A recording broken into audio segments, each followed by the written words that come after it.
नमस्कार। वीडियो में जुड़ने पर आप सभी का हार्दिक अभिनंदन, स्वागत, आदाब, राम राम, जय श्री बालाजी की, जय श्री श्याम, जय माता जी की, जय तेजा जी की। आज का अपना टॉपिक रहेगा हिंदी व्याकरण का एक महत्वपूर्ण टॉपिक, क्रिया। क्रिया इंग्लिश में जिसको वर्ब बोलते हैं, यानी कि किसी भी कार्य का होना या करना, ये क्या होती है? क्रिया होती है। अब क्रियाओं के कितने भेद होते हैं, किस किस प्रकार से क्रियाएं हैं वो वाक्य की रचना करती हैं, किस प्रकार से क्रिया के द्वारा किसी भी वाक्य के होने के समय का पता लगता है, यानी काल का पता चलता है, वर्तमान काल, भूतकाल, भविष्यत काल, इन सभी की अपन चर्चा करेंगे। इससे पहले एक क्रिया आप ज़रूर कर दें कि चैनल को सब्सक्राइब कर दें, लाइक कर दें, शेयर कर दें। और चलिए अब स्टार्ट करते हैं अपन अपना टॉपिक, क्रिया। तो देखिए, जैसा मैंने आपको बताया कि क्रिया जो है उसका अर्थ होता है किसी भी कार्य को करना। क्रिया के बिना कोई भी वाक्य है वो पूर्ण नहीं होता। वाक्य है वो बनता ही क्या है? क्रिया के होने से ही है, अन्यथा अपन किसी भी वाक्य की स्ट्रक्चर है उसके बारे में सोच भी नहीं सकते हैं। अब अपन बात करते हैं कि वाक्य में कर्ता, कर्म तथा काल आदि की जानकारी है वो क्रियापद के माध्यम से ही होती है। ठीक है, क्रिया से अपने को पता चलता है कि कर्ता है उसका लिंग वचन क्या है, कर्म है वो है या नहीं है, यानी कि क्रिया है वो सकर्मक है, अकर्मक है, उसका पता चलता है। काल का पता चलता है वाक्य के, यानी वाक्य है वो वर्तमान काल का है, भूतकाल का है, भविष्यत काल का है। ये सभी जानकारी है वो क्रिया के माध्यम से चलती हैं। इसके बाद अपन देखते हैं तो हिंदी भाषा जो है वो संस्कृत से बनी, यानी कि संस्कृत है वो हिंदी भाषा की जननी है। तो संस्कृत में क्रिया रूप जो होती है उसको क्या बोलते हैं? धातु बोलते हैं। अलग अलग धातु रूप चलते हैं संस्कृत के अंदर, और वही धातु हैं वो हिंदी में क्या बन जाती हैं? क्रियाएं बन जाती हैं। तो जो धातु है वही मुख्य रूप से क्या होता है? क्रिया का मूल रूप होता है। धातु में ना जो वर्ण है ये जोड़ देने के ऊपर क्या बनता है? क्रियापद का निर्माण होता है। जैसे संस्कृत में अपन पढ़ते हैं पठ धातु, ठीक है, लिख धातु। तो पठ धातु के अंदर और इसमें ना जुड़ा तो पढ़ना, ठीक है, ये क्रिया बन गई हिंदी में। ठीक है, उठ ये धातु है और इसमें ना जुड़ा उठना, लिख लिखना, हंस हंसना। ठीक है, इस प्रकार से जैसे बोलना है तो उसको संस्कृत में वद धातु के नाम से जानते हैं, और उसके बाद में वद का अर्थ बोलना, बोल, और बोल में ना जोड़ा तो क्या बन गया? बोलना। इस प्रकार से हिंदी के अंदर क्रियाओं का निर्माण, क्रियाओं की रचना होती है। अब अपन बात करते हैं कि क्रिया शब्द की परिभाषा क्या है। तो सिर्फ इस एक शब्द के अंदर ही करना या होना। ठीक है, तो जिस शब्द से किसी कार्य के करने या होने का बोध होता है, पता चलता है, उसी शब्द को अपन क्या बोलते हैं? क्रिया बोलते हैं। अब बात करते हैं अपन क्रिया के भेद, यानी क्रिया के प्रकार। क्रिया कितने प्रकार की होती है? तो देखिए, क्रिया के भेद या क्रिया के प्रकार। तो क्रिया है वो मुख्य रूप से क्या होती है? 3 प्रकार से विभाजित की जाती है। 3 प्रकार की नहीं, 3 आधार हैं उसे डिवाइड करने के। ये 3 आधार कौन कौन से हैं? तो नंबर 1 है कर्म के आधार पर, यानी कि कर्म के साथ प्रयुक्त होती है या कर्म के बिना प्रयुक्त होती है।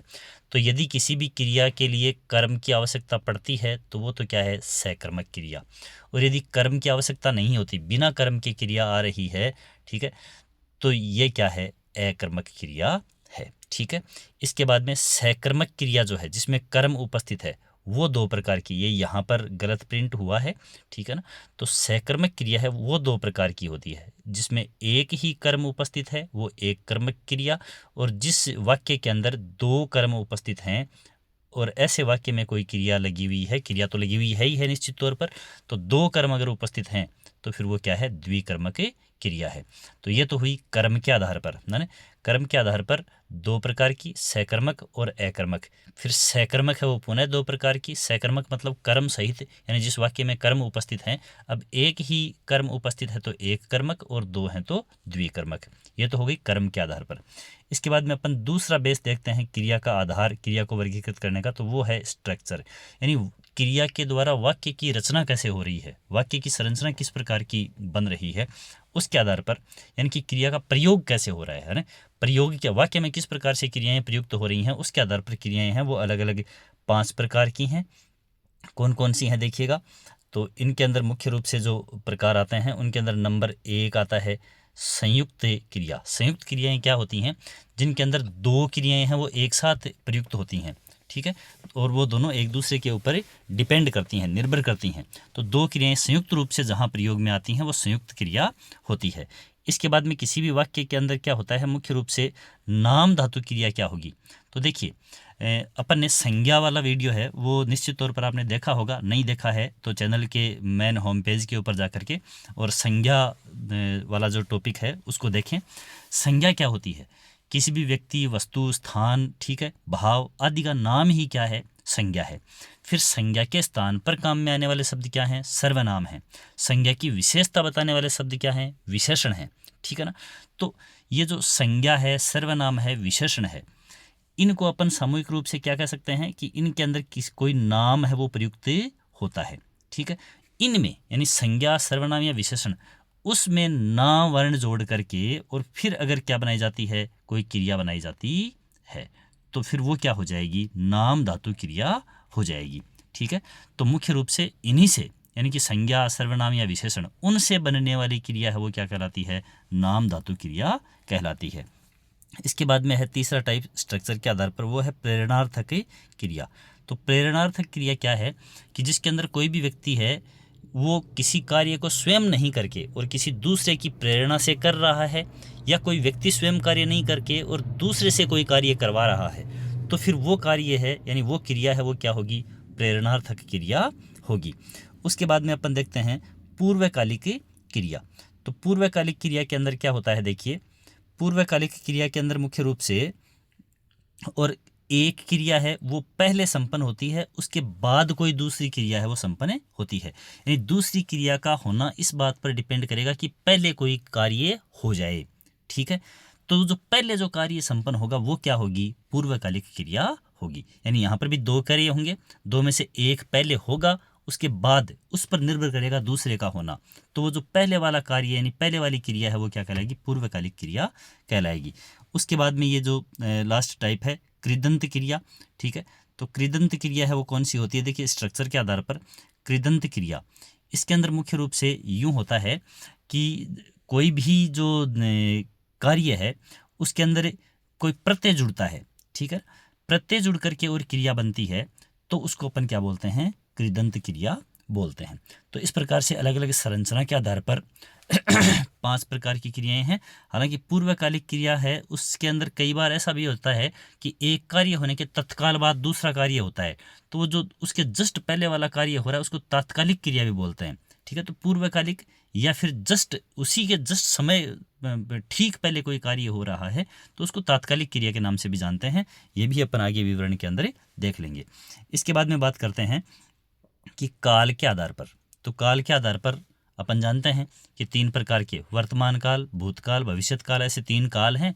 तो उसी के आधार पर वर्तमान समय से पूर्व में हुई कि कोई क्रिया है तो वो भूतकालिक क्रिया कहलाएगी, ठीक है। इससे क्या होगा, काल का पता चलेगा। और यदि कोई वर्तमान में कोई कार्य हो रहा है तो वो वर्तमानकालिक क्रिया कहलाएगी, और भविष्य में कोई कार्य होगा तो फिर वो क्या कहलाएगी, भविष्यतकालिक क्रिया के नाम से जानी जाएगी। तो ये इस प्रकार से अपन क्रिया के अलग अलग भेद देखेंगे, जिसके अंदर मुख्य रूप से कर्म के आधार पर सकर्मक और अकर्मक, ठीक है, कर्म के आधार पर सकर्मक और अकर्मक क्रिया हो जाती है। सकर्मक है ये, यहाँ पर इसको बिल्कुल क्लियर समझें कि ये सकर्मक क्रिया के ही 2 भेद हैं, एक कर्मक और ये द्विकर्मक, ठीक है। अकर्मक क्रिया है वो यहीं पर कंप्लीट होती है, इसका कोई डिवाइडेशन नहीं है। और उसके बाद में संरचना के आधार पर संयुक्त क्रिया जो 2 साथ में होती हैं, नाम धातु क्रिया, संज्ञा, सर्वनाम, विशेषण शब्द होते हैं, उनसे बनने वाली क्रिया, प्रेरणार्थक किसी दूसरे की प्रेरणा से कार्य का होना या कराना, पूर्वकालिक 2 क्रियाएं जिनमें एक पहले संपन्न होगी तब दूसरा होगा, और कृदंत क्रिया ये प्रत्यय के जुड़ने से बनने वाली क्रियाएं। उसके बाद में काल के आधार पर भूतकालिक क्रिया, वर्तमानकालिक और भविष्यतकालिक क्रिया। इसके बाद में चलिए देखते हैं एक एक को आगे। सबसे पहले कर्म के आधार पर क्रिया है ना।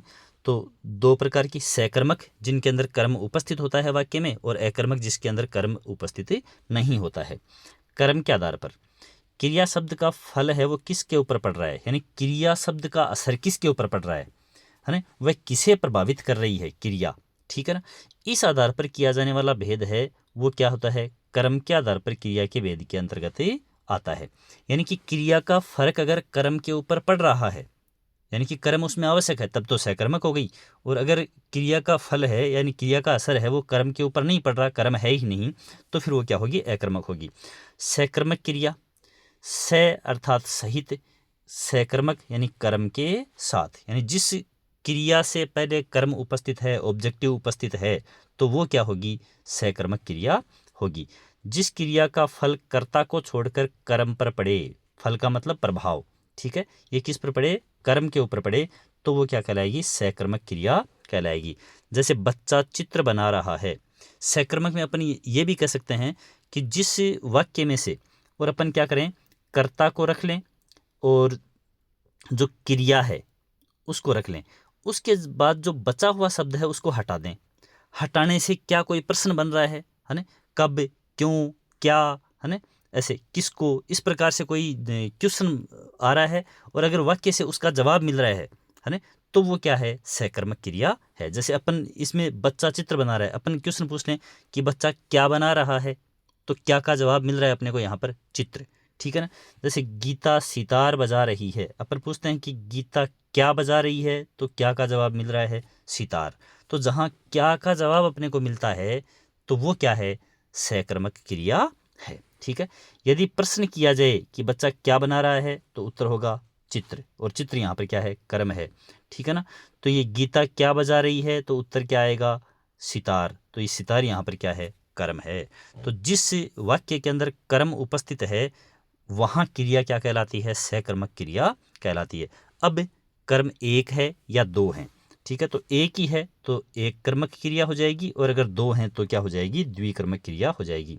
एक कर्मक क्रिया, जिस वाक्य में क्रिया के साथ एक कर्म प्रयुक्त होता है वो क्या कहलाती है, एक कर्मक क्रिया कहलाती है। जैसे माँ पढ़ रही है, ठीक है, तो यहाँ पर अपन पूछें कि माँ क्या कर रही है ना, तो माँ पढ़ रही है, ठीक है, यहाँ पर एक कर्म है, पढ़ना, ठीक है ना। अब अगर यहीं पर वाक्य दिया होता कि माँ पुस्तक पढ़ रही है, माँ पुस्तक पढ़ रही है, ठीक है, तो यहाँ पर माँ क्या कर रही है, तो माँ पढ़ रही है ये भी, और माँ क्या पढ़ रही है, तो माँ पुस्तक पढ़ रही है या रामायण पढ़ रही है, तो यहाँ पर वो क्या हो गई, वो एक दूसरा कर्म भी उपस्थित हो गया। तो एक ही कर्म उपस्थित है तो एक कर्मक, और अगर दूसरा कर्म उपस्थित है तो क्या हो जाएगी, द्विकर्मक हो जाएगी। चलिए देखते हैं द्विकर्मक क्रिया, है ना। तो यहाँ पर देखिए द्विकर्मक क्रिया जिसके अंदर दो कर्मों के साथ में क्रिया प्रयुक्त होती है, वाक्य के अंदर प्रयोग की जाती है, तो वो क्या कहलाएगी, द्विकर्मक क्रिया कहलाएगी। जैसे अध्यापक छात्रों को कंप्यूटर सिखा रहे हैं। अब अपन छात्रों को कंप्यूटर इसको गौण कर दें तो वाक्य क्या बनता है, अध्यापक सिखा रहे हैं। अब अपन कहें अध्यापक क्या सिखा रहे हैं, तो कंप्यूटर सिखा रहे हैं, एक कर्म हो गया कंप्यूटर, क्या सिखा रहे हैं, कंप्यूटर सिखा रहे हैं।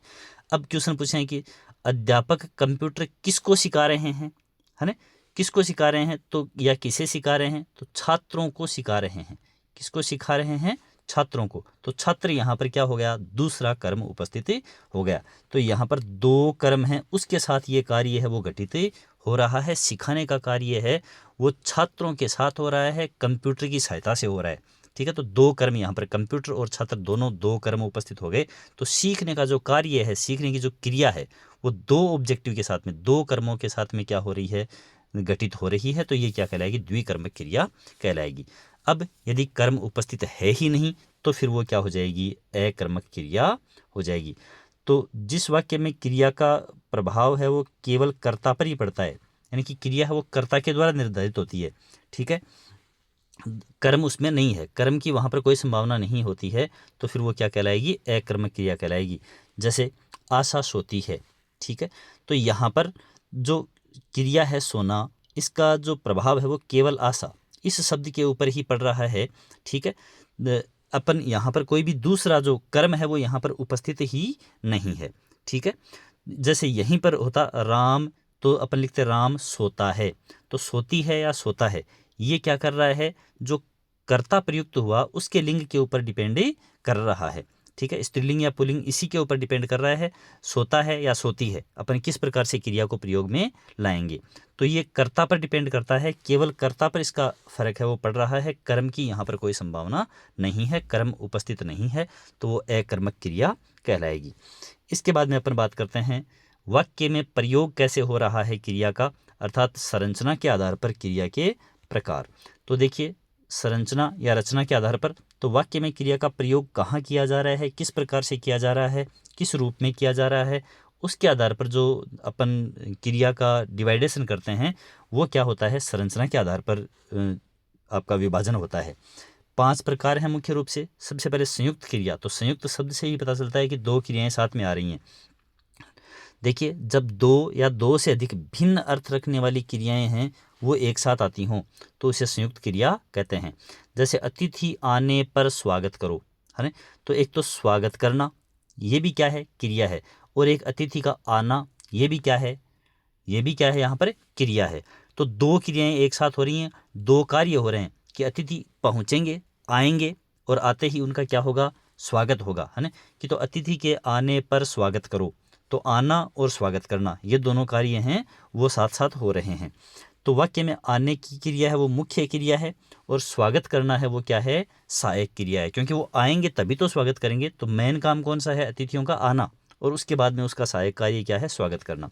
इस प्रकार मुख्य एवं सहायक क्रिया दोनों का सहयोग। यहाँ पर सहायक क्रिया का मतलब वो इंग्लिश वाली हेल्पिंग वर्ग, इज, एम, आर, वाज, वर वो नहीं है।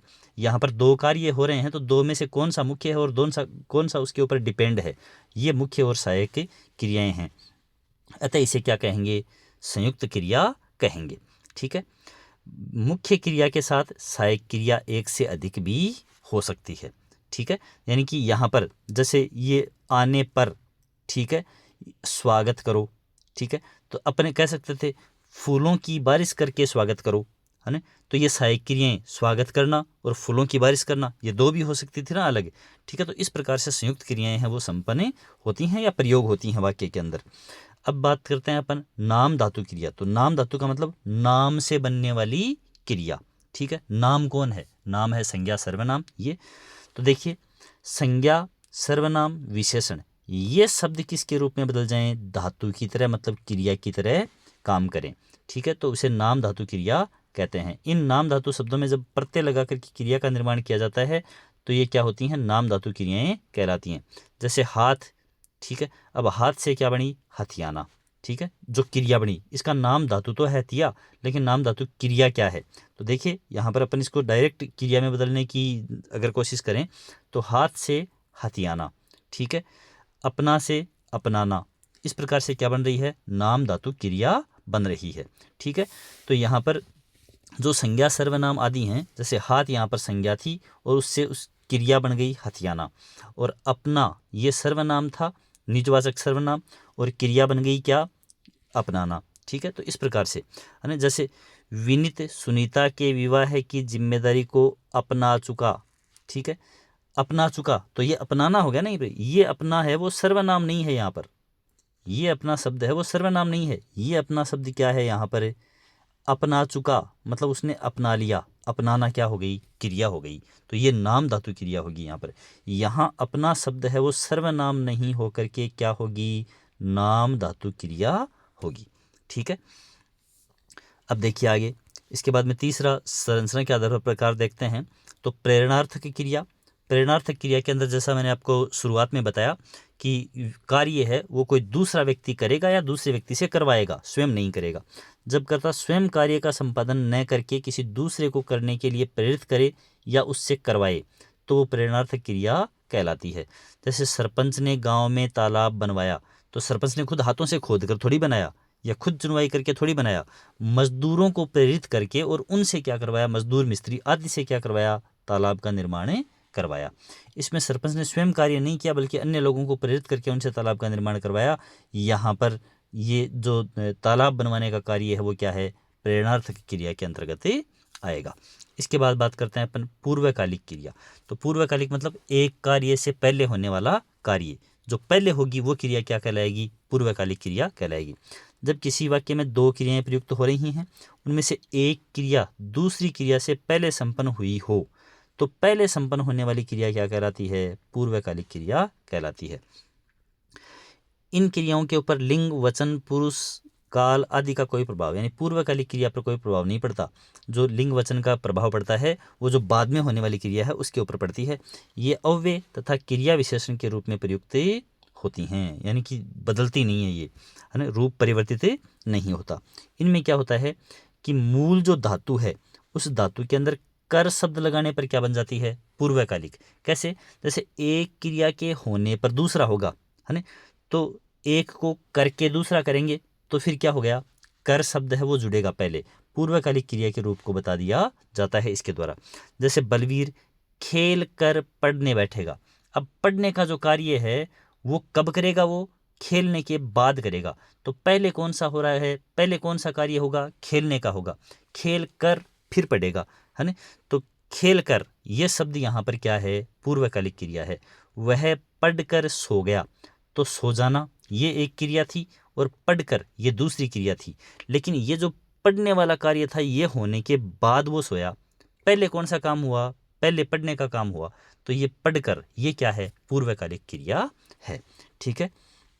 अब जैसे मान लो पढ़कर सो गया, है ना, पढ़कर सो गया, हो सकता है वो पढ़ने के आधा घंटे बाद सोया, लेकिन पढ़कर सोया तो ये पहले हुआ। अपन अगर ऐसे कहते वह पढ़ते ही सो गया, है ना, वह पढ़ते ही सो गया, तो पढ़ा, पढ़कर पुस्तक रखी, तुरंत सो गया। तो यहाँ पर पढ़ते ही सो गया, ये पढ़ते ही ये क्या है? ये है तात्कालिक क्रिया। ठीक है। तो तात्कालिक क्रिया के भी उदाहरण की बात करते हैं। देखिए यहाँ पर कि वाक्य में खेल प्लस कर, पढ़ प्लस कर, तो ये पढ़कर और खेल कर ये क्या है? पूर्वकालिक क्रियाएं कहलाएंगी। पूर्वकालिक क्रिया का एक रूप तात्कालिक क्रिया भी है, यानी कि पूर्व में जो कार्य हुआ वो होते ही अगर दूसरा हो गया तो फिर क्या है? ये पूर्वकालिक क्रिया ही क्या कहलाती है? तात्कालिक क्रिया भी कहलाती है। इसमें एक क्रिया के समाप्त होते ही दूसरी क्रिया तत्काल घटित हो जाती है। जैसे अपन ने कहा कि वह पढ़कर सो गया, हो सकता है कि वो पढ़ने के आधा घंटे बाद सोया, है ना, लेकिन अपन ऐसे बोलते वह पढ़ते ही सो गया, अब आधा घंटे बाद नहीं सोएगा वो, अब वो पढ़ते ही तुरंत 2 मिनट के अंदर ही तुरंत सोएगा। ठीक है। तो देखो पुलिस के आते ही चोर भाग गया, है ना, तो आते ही भाग गया तुरंत, ये थोड़ी है कि आते ही वो 15 मिनट तक रुका और उसके बाद चोर भाग गया, है ना, ये तो आते ही ये क्या है? यहाँ पर तात्कालिक क्रिया है। तो समझ गए होंगे अच्छी तरह से कि तात्कालिक क्रिया और पूर्वकालिक क्रिया और जो मुख्य क्रिया है उसमें थोड़ा बहुत अंतर हो सकता है, समयांतराल हो सकता है, लेकिन तात्कालिक क्रिया और मुख्य क्रिया है उसके अंदर समय का अंतराल नहीं होता, ये ध्यान रखने वाली बात है। इसके बाद में अपन बात करते हैं कृदंत क्रिया। तो देखिए कृदंत क्रिया के अंदर सीधी सीधी बात है कि अपन यहाँ पर प्रत्यय जोड़ करके क्रिया का निर्माण करेंगे। तो क्रिया शब्दों में जुड़ने वाला प्रत्यय है वो क्या कहलाते हैं? कृत प्रत्यय कहलाते हैं। ठीक है ना। कृदंत और तद्धित प्रत्यय होते हैं संस्कृत के हिसाब से देखें तो क्रिया शब्दों में जुड़ने वाले प्रत्यय हैं वो क्या कहलाते हैं? कृत प्रत्यय कहलाते हैं। और कृत प्रत्ययों के योग से बनने वाले शब्द हैं वो कृदंत क्रिया कहलाते हैं। क्रिया शब्दों के अंत में प्रयोग होने वाली जो क्रिया होती है, क्रिया शब्दों के अंत में प्रत्यय के योग से बनने वाली क्रिया वो क्या कहलाती है? कृदंत क्रिया कहलाती है। जैसे चल, तो चलना क्या है? एक क्रिया है। ठीक है। और इसके अंदर मुख्य रूप से ना प्रत्यय जोड़ दिया, ता प्रत्यय जोड़ दिया, कर प्रत्यय जोड़ दिया। ठीक है ना। तो ये शब्द क्या हो गए? मुख्य रूप से कृदंत क्रिया हो गए।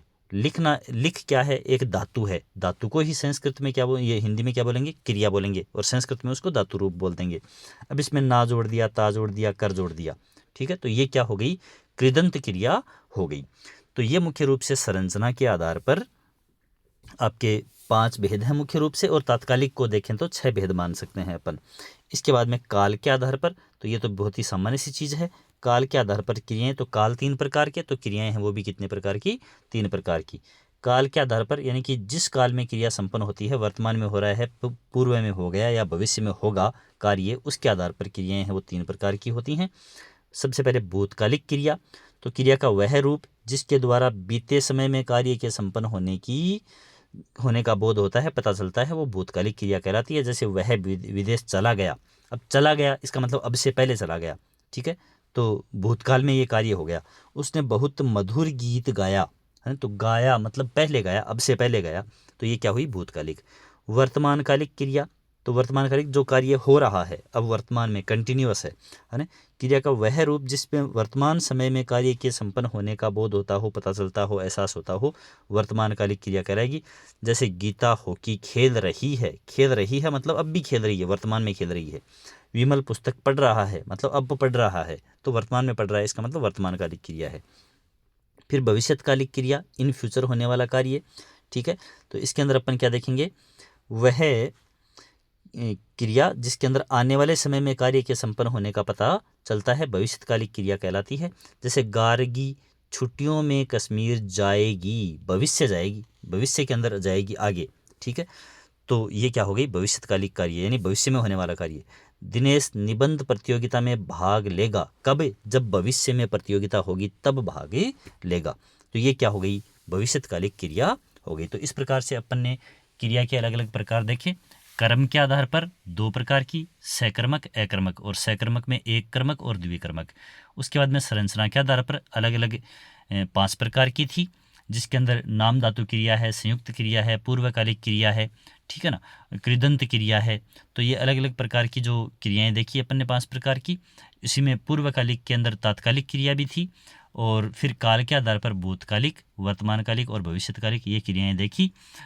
उम्मीद करता हूँ कि बहुत ही आसानी से और इस टॉपिक को आप समझ पाए होंगे, और वीडियोज़ को एक बार देखते ही और ये चीज़ें हैं वो क्लियर हो जाने वाली हैं। बस केवल रिपीट करते रहें, है ना। और रिपीट करने के अंदर भी यहाँ पर किसी भी पुस्तक की आवश्यकता, आपको अदर पढ़ने की आवश्यकता नहीं है। इसके अलावा आपको अगर आवश्यकता है तो वो केवल जो प्रैक्टिस क्वेश्चंस हैं उन क्वेश्चंस को देखने की आवश्यकता है। और उनके लिए भी हिंदी है, जनरल हिंदी है, वो बहुत सी एग्ज़ाम के अंदर पूछे जाने वाला एक सब्जेक्ट है, विषय है। तो उन एग्ज़ाम्स के अंदर आए हुए जो प्रीवियस ईयर क्वेश्चंस हैं उन क्वेश्चन से प्रैक्टिस करें, ताकि उनके अंदर विरोधाभास की स्थिति है वो बिल्कुल नहीं रहे और इम्पोर्टेंट क्वेश्चंस वो रहें।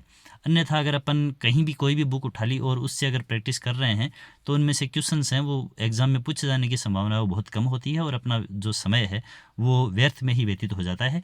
तो इन सभी बातों का ध्यान रखते हुए लगातार आप अपने अध्ययन को जारी रखें, और चैनल को सब्सक्राइब ज़रूर कर दें, अपने दोस्तों के साथ में इसको शेयर भी करें, ताकि ज़्यादा से ज़्यादा और ये लाभ है वो सभी को मिल सके, ऐसी उम्मीद के साथ। और आने वाले भविष्य आपका होगा, इन्हीं शुभकामनाओं के साथ आपका चैनल पर जुड़ने के लिए बहुत बहुत धन्यवाद।